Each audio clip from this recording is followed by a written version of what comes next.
Habas কি আনতে চলেছে এবার অস্ট্রেলিয়ান প্লেয়ারকে? হাবাসের পছন্দের ছাত্র ফাইনালি ইস্টবেঙ্গলে কমপ্লিট সাইনিং করে নিয়েছে। তো নমস্কার বন্ধুরা, ওয়েলকাম টু এসটিউনিক স্পোর্টস। বন্ধুরা, এই ভিডিওতে আমরা ট্রান্সফার নিউজ নিয়ে কথা বলবো। পুরো ভিডিওটা রয়েছে ইস্ট বেঙ্গলকে নিয়ে, যেখানে ইস্ট বেঙ্গল একজন প্লেয়ারকে সাইন করিয়ে নিয়েছে, তার সাথে সাথে একজন বিদেশি প্লেয়ারের নাম জড়িয়েছে ইস্ট বেঙ্গলের সঙ্গে।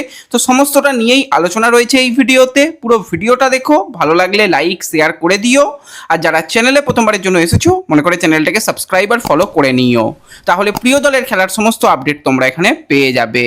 তো চলো আর দেরি না করে ভিডিও শুরু করা যাক। তো সবার প্রথম যদি আমরা ইন্ডিয়ান প্লেয়ারের সাইনিং নিয়ে কথা বলি, তো আজ থেকে 11 দিন আগে আমাদের চ্যানেল থেকে আমরা বলেছিলাম যে নরেন্দ্র গেহলটকে কিন্তু ইস্টবেঙ্গল ম্যানেজমেন্ট চাইছে। সর্বোপরি অ্যান্তোনিও লোপেজ হাবাস তার পছন্দের ছাত্রকে কিন্তু ইস্টবেঙ্গলে আনতে চাইছে আনোয়ারের ব্যাকআপ অপশান হিসাবে। কথাটা ভালো করে শোনো, আনোয়ারের ব্যাকআপ, সে কিন্তু ফার্স্ট ইলেভেনে বেশিরভাগ সময় সুযোগ পাবে না, ব্যাকআপ অপশান হিসাবে আনা হয়েছে।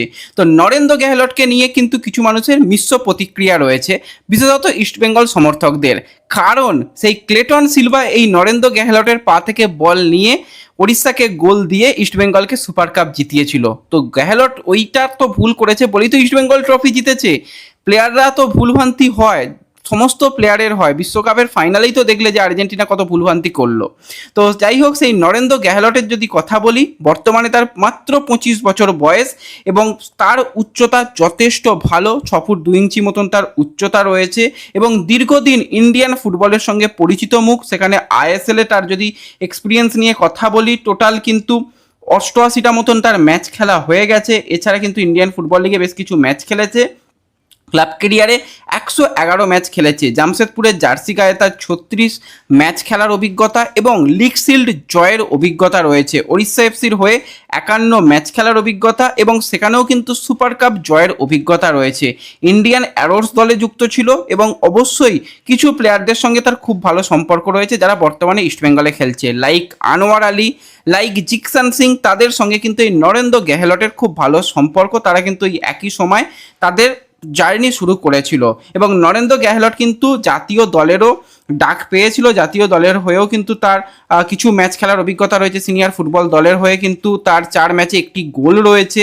ইন্ডিয়ান অলিম্পিক দলে সুযোগ পেয়েছে। বয়সভিত্তিক দলে ধারাবাহিক সে খেলতো এবং রিসেন্ট টাইমের যে পারফরমেন্স লাস্ট ইয়ার তুলে ধরেছে, তাকে যদি আবারও আমরা জাতীয় দলে কামব্যাক করতে দেখি, অবাক হওয়ার কিছু নেই। তো নরেন্দ্র গেহলটের যদি আমরা লাস্ট কয়েকটা সিজনের কথা বলি, সেখানে নরেন্দ্র গেহলটের কিন্তু লাস্ট কয়েকটা সিজন নো ডাউট ভালো গেছে। লাস্ট ইয়ার সে কিন্তু ইন্টারকাশিতে হাবাসের আন্ডারে খেলেছে। তার আগে কিন্তু তার ওড়িশায় খেলার অভিজ্ঞতা রয়েছে। তো লাস্ট সিজনে কিন্তু সে টোটাল 10টা ম্যাচে সুযোগ পেয়েছে, 744 মিনিট খেলেছে এবং অ্যাভারেজ তার সুপার স্কোর রেটিং কেরিয়ারের সব থেকে ভালো রেটিং ছিল, সেটা হচ্ছে 7.01, যেটা একটা নো ডাউট দুর্দান্ত রেটিং বলতে হয়। তার আগের সিজনে ওড়িশা এফসির জার্সি গায়ে মাত্র 4টে ম্যাচে 122 মিনিট খেলার সুযোগ পায়, সেখানেও কিন্তু 6.48 তার রেটিং ছিল। তার আগের সিজন অর্থাৎ 2023-24 সিজন এবং 2022-23 সিজনে কিন্তু 18টা করে ম্যাচ খেলেছে, সেখানেও কিন্তু তার সুপার স্কোর রেটিং 6.67 এরকম করে। তো ওভারঅল দেখতে গেলে লাস্ট ইয়ার হাবাসের আন্ডারে 10টা ম্যাচে ব্রিলিয়ান্ট পারফরমেন্স করেছিল এবং তাকে যেই রকমভাবে ব্যবহার করেছে কোচ, সত্যি খুবই ভালো ছিল তার জার্নি। এবং ওয়েং কোয়েলের আন্ডারে যখন খেলতো 2019 সাল থেকে 2021-22 সিজন পর্যন্ত, সেখানে প্রত্যেকটা সিজনে তার 10টা থেকে 15টা করে ম্যাচ খেলার অভিজ্ঞতা রয়েছে। সেখানেও তার average super score rating no doubt ভালো। সে কিন্তু একদম সেন্টার ব্যাক ছাড়াও কিন্তু রাইট ব্যাক পজিশানে একটা সে খেলতে পারে, রাইট সেন্টার ব্যাক পজিশানে তার খেলার অভিজ্ঞতা রয়েছে। তাকে মার্কেট ভ্যালু দিয়ে যদি আমরা বিচার করি, মাত্র 80 লক্ষ টাকা। ভাই, অনেক সন্দেশ, অনেক কালাকাঁথের পেছনে ছোটা হয়েছিল, তারা তো কোটি কোটি টাকা ডিমান্ড করছিল। সেখানে ব্যাকআপ অপশান হিসাবে নরেন্দ্র গেহলট তো আমি বলবো খুবই ভালো। যেখানে আনোয়ার আলী রয়েছে, যেখানে লালচং নুঙ্গা রয়েছে, তাদের backup option Narender Gahlot no doubt একটা ব্রিলিয়ান্ট সাইনিং বলতে হয়। এবং এই নরেন্দ্র গেহলটকে নেবার ব্যাপারে কিন্তু 2 থেকে 3টি দল চেষ্টা করেছিল। ইস্টবেঙ্গল ছাড়া পাঞ্জাব এফসি চেষ্টা করেছিল, কিন্তু পাঞ্জাব শেষ পর্যন্ত নিশ্চল চন্দনকে সাইন করায়। এছাড়া কিন্তু নরেন্দ্র গেহলটের কাছে অফার ছিল মুম্বাই সিটি এফসি, তারা কিন্তু চাইছিল নরেন্দ্র গেহলটকে নিতে, কিন্তু শেষ পর্যন্ত অ্যান্তোনিও লোপেজ হাবাসের আন্ডারে খেলতেই কিন্তু পছন্দ করেছেন নরেন্দ্র গেহলট। তো নরেন্দ্র গেহলটের সঙ্গে কিন্তু সাইনিং কমপ্লিট হয়ে গেছে, তাকে ইস্ট বেঙ্গলের অনুশীলনে আমরা খুব তাড়াতাড়ি দেখব। হ্যাঁ, আজকে ডার্বি ম্যাচ, তো ডার্বি ম্যাচ হয়ে যাওয়ার পরই কিন্তু সে দ্রুত দলের সঙ্গে প্র্যাকটিসে যোগদান করবে এবং নরেন্দ্র গ্যালট অলরেডি সে কিন্তু প্রি সিজনও বেশ কিছুদিন ধরে করছে, তার সোশ্যাল মিডিয়াতে আমরা দেখতে পেয়েছি। তো গ্যালটের সাইনিং কমপ্লিট, দীর্ঘমেয়াদী চুক্তিতে তার সাথে সাইন করানো হয়েছে, 2+1 ইয়ার ডিল তার সাথে কিন্তু করা হয়েছে। এটা কিন্তু একটা স্মার্ট সাইনিং বলতে হয়, কারণ আনোয়ারের একটা তো সমস্যা রয়েছে তোমরা জানো, বড় লিগ বড় সিজন, সেখানে অপশান তো লাগবে, সেখানে নরেন্দ্র গ্যালট একটা one of the best option আমার মনে হচ্ছে। তোমাদের এই সাইনিংটাকে কীরকম লেগেছে কমেন্টে জানিও।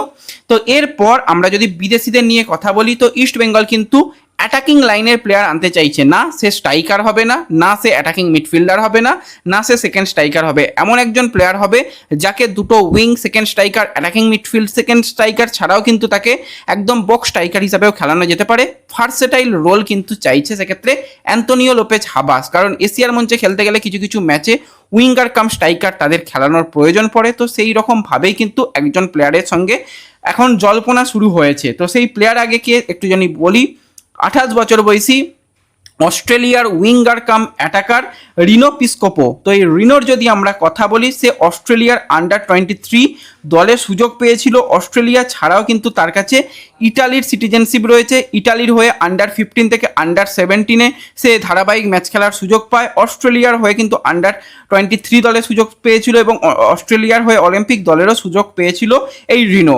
তো এই রিনোর যদি আমরা কথা বলি, বর্তমানে কিন্তু ফ্রি এজেন্ট রয়েছে, জাস্ট তার কন্ট্রাক্ট শেষ হয়েছে কিছুদিন আগে, মানে এই কয়েকটা দিনই সে ফ্রি রয়েছে।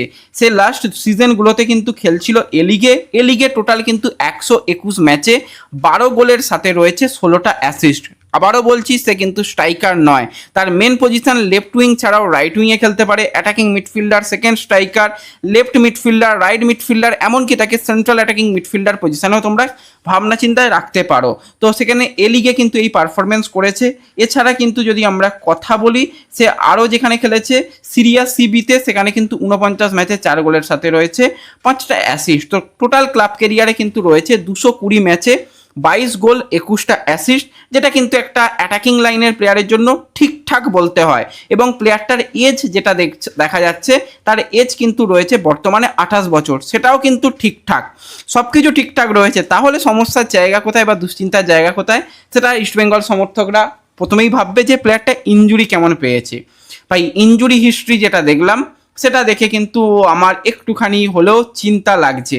অনেক বেশি ইনজুরি হিস্ট্রি কিন্তু তার রয়েছে।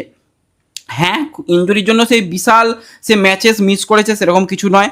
লাস্ট সিজনে 2025-26 সিজনে কিন্তু সে ইনজুরির জন্য একটা বড় ইনজুরি হয়েছিল, সেই সময় 9টা ম্যাচ মিস করে, আর একটা জাস্ট হ্যামস্ট্রিং ইনজুরি হয়েছিল, সেখানে কিন্তু সে একটা ম্যাচ মিস করেছিল।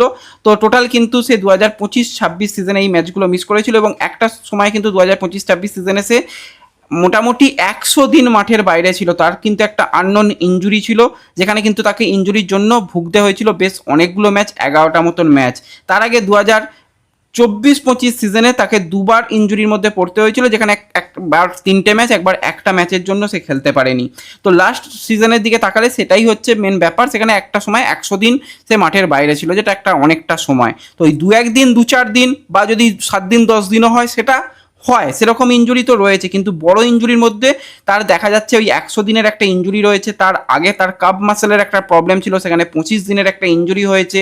তার আগে 2023-24 সালে তারও আরেকটা ইনজুরি হয়, সেখানে 44 দিন 33 দিন মতন করে ইনজুরি পেয়েছিল। এবং মানে সেই দীর্ঘ সময় ছাড়া কাপ মাসেলে হালকা ইনজুরি রয়েছে, এসিএল ইনজুরি বা এটসেট্রা কোনো পুরাতন ব্যাক ইনজুরির কিন্তু সেরকম কিছু পাওয়া যাচ্ছে না।